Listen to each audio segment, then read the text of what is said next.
नमस्कार प्यारे साथियों। जैसा कि आपने कल वीडियो का एग्जाम हुआ उसमें हमारा जो हमने मैराथन क्लासेस दी है उसमें काफी आपने देखे होंगे किस किस प्रकार से क्वेश्चन आए हैं डायरेक्ट और इनडायरेक्ट रूप से।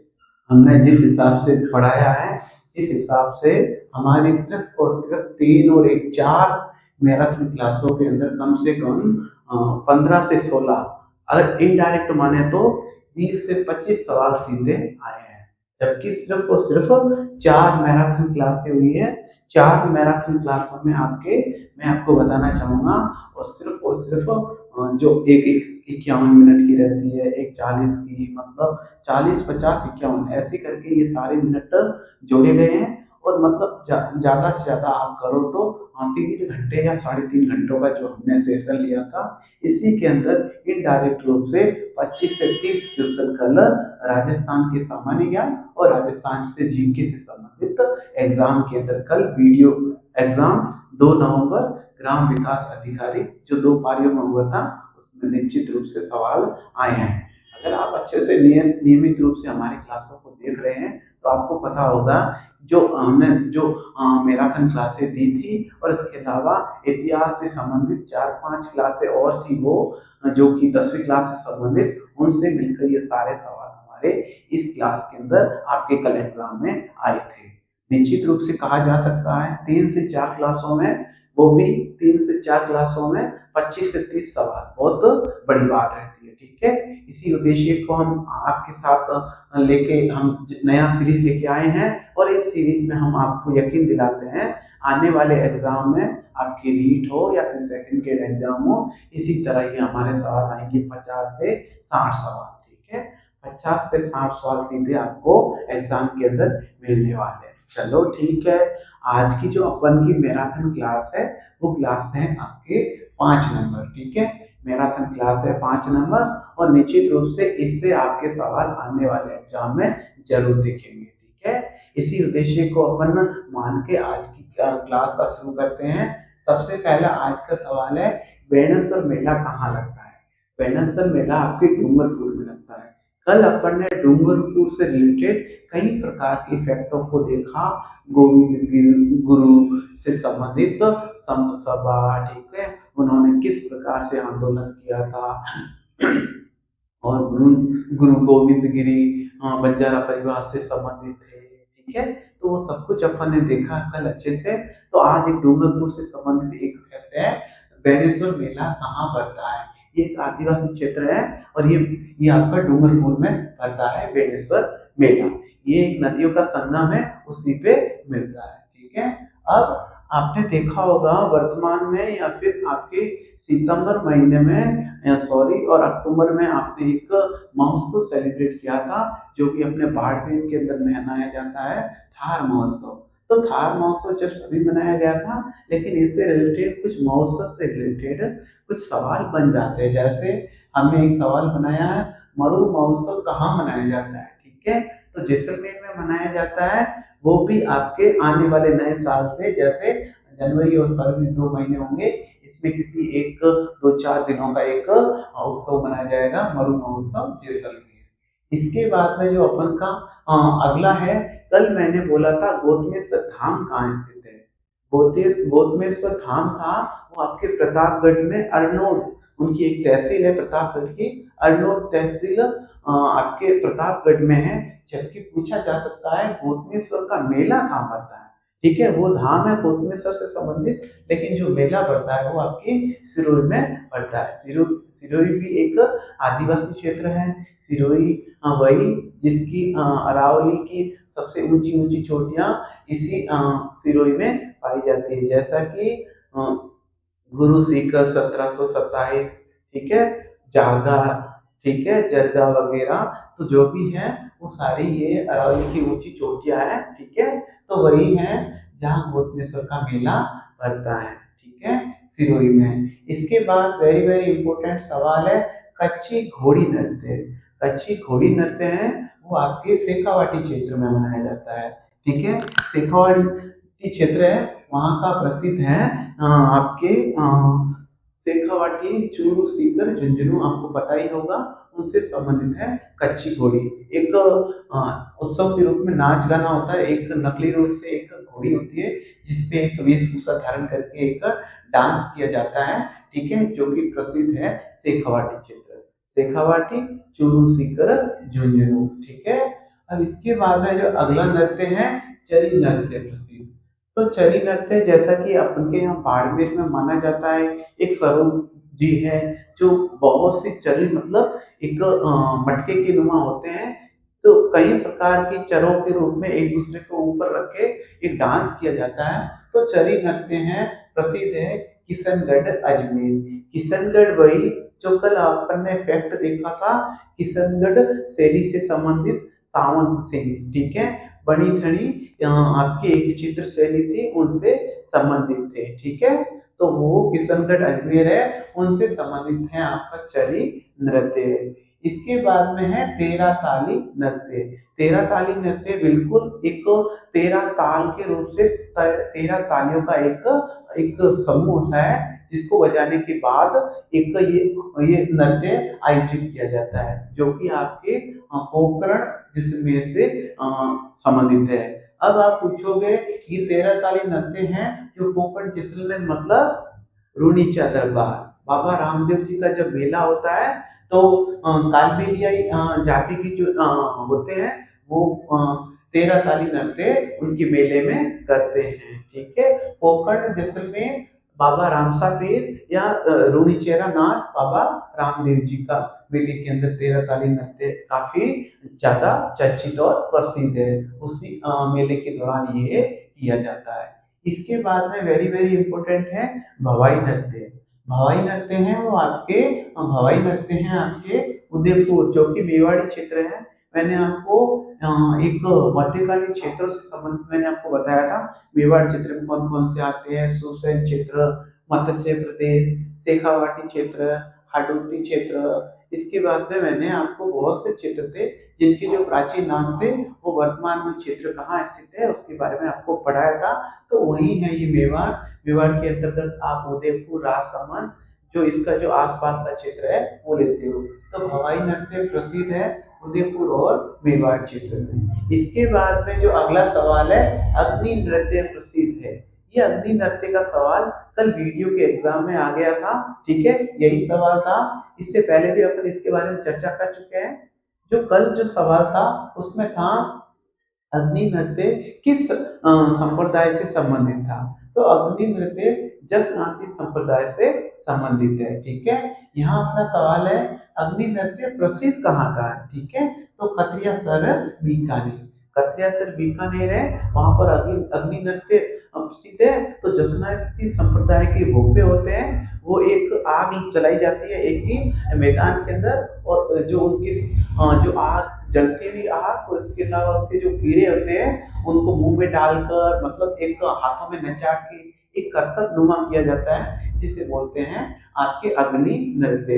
अग्नि नृत्य जसनाती संप्रदाय से संबंधित, खत्रियासर बीकानेर से संबंधित। इसके बाद में उनका अगला है आपका गुड़ला नृत्य। गुड़ला नृत्य, ये गुड़ला नृत्य मुख्य रूप से जोधपुर का प्रसिद्ध है। आपको पता होगा, आपने पौराणिक कथाओं के रूप में सुना होगा एक गुडला घूमे जी घूमेला, ठीक है, गुडला घूमे जी घूमेला मतलब एक ये नृत्य के समय एक सॉन्ग किया जाता है। एक मटकी की लड़कियां जो छोटी छोटी होती हैं वो अपने सिर के ऊपर ऐसा घड़ा रख के जिसके मानो तो वो चारों तरफ छेद किए हुए होते हैं और अंदर एक दीपक जला के लोगों को घरों घरों में जाते हैं और वो मतलब एक उत्सव के रूप में एक नृत्य किया जाता है। तो प्रसिद्ध है आपका ये गुडले खां से संबंधित है जिसने बहुत सारी जो महिलाओं का थी उनका जो अपहरण किया था। इसके बाद वहां के तत्कालीन जो राजा थे उन्होंने गुडला खां का सिर काट के मतलब लटका दिया था। तो उसी पक्ष में ये नृत्य, उसी उपलक्ष्य में ये नृत्य मनाया जाता है गुडला नृत्य। इसके बाद में जो अगला सवाल है आपका तेजा नृत्य। जो तेजा नृत्य है मैं आप सबको बताना चाहूंगा, बड़ा इंपॉर्टेंट सवाल है। नागौर और इससे संबंधित जो मेला लगता है नागौर में, परबतसर नागौर में लगता है, ठीक है। तो आपका ये तेजा नृत्य, तेजा दशमी, तेजा जी, ठीक है, ये सारे जो फैक्ट हैं आपके नागौर से संबंधित है। पर्वतसर नागौर। तो ये उस मेलों के दौरान तेजा मेले के तहत तेजा नृत्य प्रसिद्ध है। तो ये आपको पता होगा, जो कल जो सवाल आया था, ये सवाल पूछा गया था, तेजा जी नाग देवता हैं, लेकिन इनके अलावा और पांचों तीरों में और कौन से लोक देवता हैं जो नाग जी के रूप में जाने जाते हैं। ठीक है, तो वो कल आपका था, उसका आंसर था गोगा जी। क्या था? गोगा जी।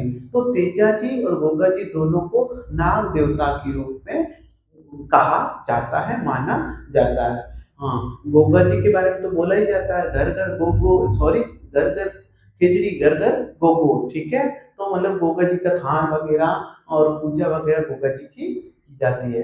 चलो, सभी अच्छे हो, प्रसन्न हो। वीडियो एग्जाम में इससे संबंधित आपको सवाल मिले थे और निश्चित रूप से हम कल क्लास दे रहे हैं, आने वाले रीड वगैरह इनमें आप इससे संबंधित सवाल जरूर देखेंगे। ठीक है, अपन देखो, कोशिश करने वालों की कभी हार नहीं होती। ठीक है, हम भी कोशिश कर रहे हैं, आपके लिए ये सवाल लेके आ रहे हैं, आप बस सही तरीके से इन सवालों को देखो और हो सकता है तो आप इन सारी चीजों को नोट करो। अगर नोट नहीं कर पा रहे हो तो आपको एक सिंगल आप इसका स्क्रीनशॉट ले सकते हैं और आप अच्छे से इन सवालों को देखिए। आने वाले एग्जाम से संबंधित आपको निश्चित निश्चित रूप से इनसे सवाल मिले हैं और कल के एग्जाम का मैंने अभी आपको उदाहरण दिया ही है, और बीच बीच में जिस हिसाब से आज बन रहे हैं वही सवाल और वो जो बने थे कल के, उनके बारे में आपको उदाहरण देता जा रहा हूँ। तो इनडायरेक्ट रूप से 25 से 30 सवाल आए थे हमारे मैराथन क्लासों से, सीधे ग्राम विकास अधिकारी एग्जाम के अंदर। तो आगे भी आने वाले हैं, वो हम सारा सिलेबस क्लियर करवाएंगे आगे आने वाले दिनों में। ठीक है, इसके बाद में आपका जो अगला सवाल है, राजस्थान का प्रमुख ऊंट मेला कहाँ का प्रसिद्ध है? तो राजस्थान का जो आपका प्रसिद्ध ऊंट का मेला है वो आपके बीकानेर का प्रसिद्ध है। कहाँ का है? बीकानेर का आपका प्रसिद्ध ऊंट मेला। ठीक है, ऊंट की खाल पे एक विशेष प्रकार की कला की जाती है और उसको गोरबंद के नाम से एक आभूषण से सजाया जाता है और मतलब काफी हर्षोल्लास के साथ ये महोत्सव मनाया जाता है आपके बीकानेर में। ठीक है, ऊंट का प्रमुख या राजस्थान का प्रमुख ऊंट मेला बीकानेर। इसके बाद में है राजस्थान की सबसे पुरानी पर्वतीय झील कौन सी है? ठीक है, बहुत ही ज्यादा पर्वतीय और सबसे ऊंची झील मानी जाती है नक्की झील, माउंट आबू सिरोही। माउंट आबू सिरोही नक्की झील माना जाता है, जो इसका निर्माण था नाखूनों के द्वारा किया गया था। मेरे हिसाब से अभी जो मैं बोल रहा हूँ आपको ज्यादा आवाज नहीं लग रही थी। बच्चों का कमेंट आया था कि सर आपकी जो आवाज है वो बहुत ज्यादा स्पीड है, जैसे कि हम जैसा ही वीडियो खोलते हैं हमें आनंद नहीं आ रहा है। ठीक है, तो इसीलिए हम बहुत ही ज्यादा लो आवाज में बोलते जा रहे हैं और आपको सारी बातें एक ही फैक्ट से रिलेटेड बहुत सारी चीजें हैं जो आपको उपलब्ध कराते जा रहे हैं। अब इसके बाद में जो अगला सवाल है, राजस्थान का पहला राजकीय संग्रहालय कहाँ स्थित है?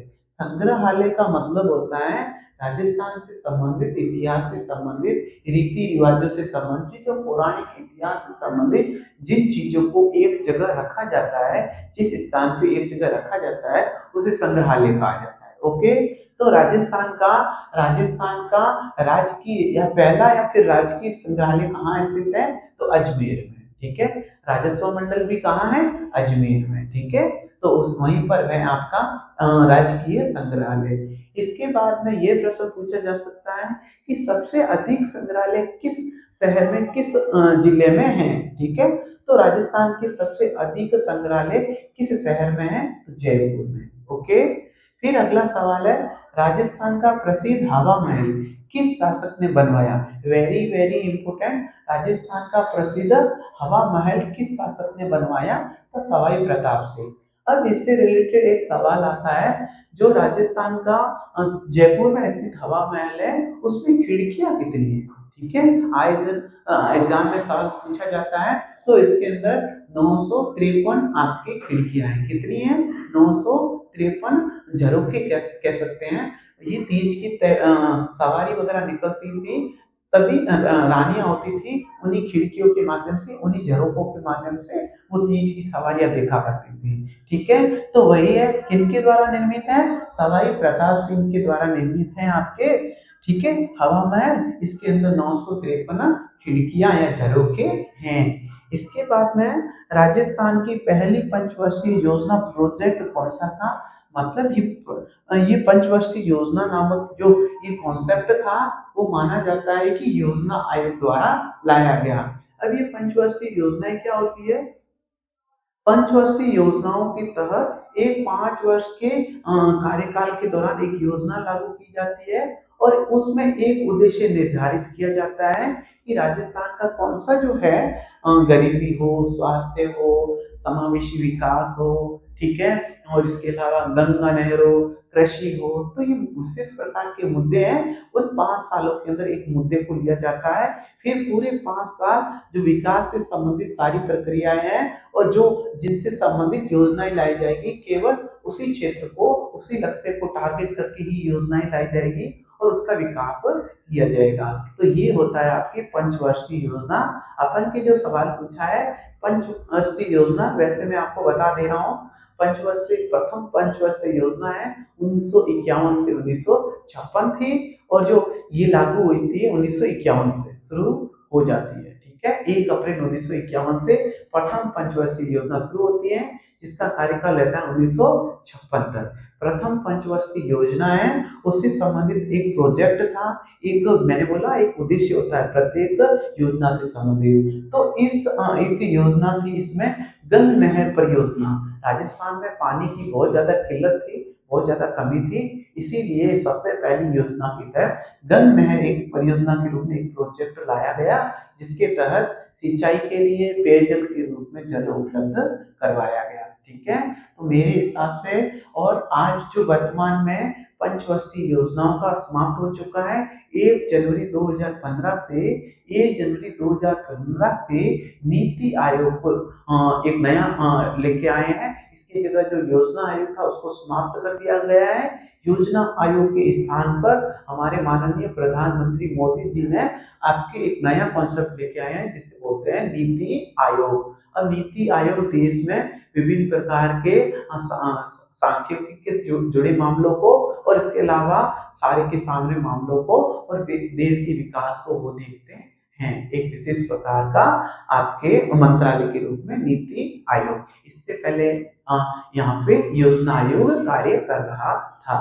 आपके 1 जनवरी 2015 से उसको समाप्त करके उसकी जगह नीति आयोग को लाया गया, ठीक है। तो ये सब कुछ आपको जानकारी मिल जाती है इस पंचवर्षीय योजना के तहत। अब इसके बाद में जो अपना अगला सवाल है, राजस्थान में सबसे अधिक तांबा कहाँ पाया जाता है या तांबे का उत्पादन कहाँ किया जाता है? तो खेतड़ी झुंझुनू है जो राजस्थान का सबसे प्राचीन स्थल है, वहां से तांबा उत्पादन बहुत अधिक मात्रा में किया जाता है, खेतड़ी झुंझुनू।